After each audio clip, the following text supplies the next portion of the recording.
if we're going to move past the racial injustice that we see every day through this criminal system, we got to start figuring out alternatives to respond to our brokenness.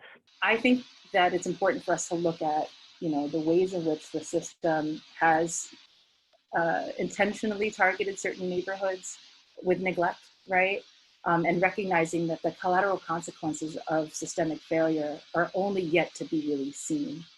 And I do believe, though, that we can stand up and say something. Just as I should have said something years ago when young people were telling me that they were getting essentially molested by police officers in their neighborhood, right? Like, what is my personal responsibility to the student who reveals to me that they're being hurt? It does not take a champion or a Dr. Martin Luther King or a Rosa Parks or Susan B. Anthony or any kind of stellar champion of the people to stand up and say, hey, hold on a second, something's wrong here, right?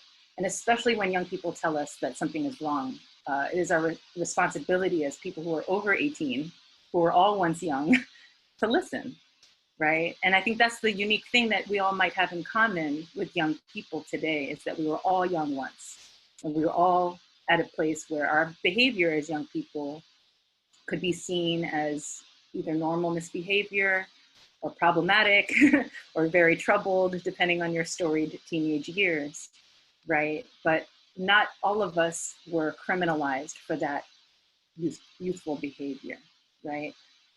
When I was 12, I punched a boy in the face because he took my soccer ball, and he was doing so to disrupt our soccer game.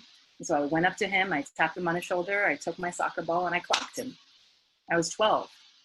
If I was in a public school and not in a Waldorf school, I would have been charged with a Class D felony, perhaps, right?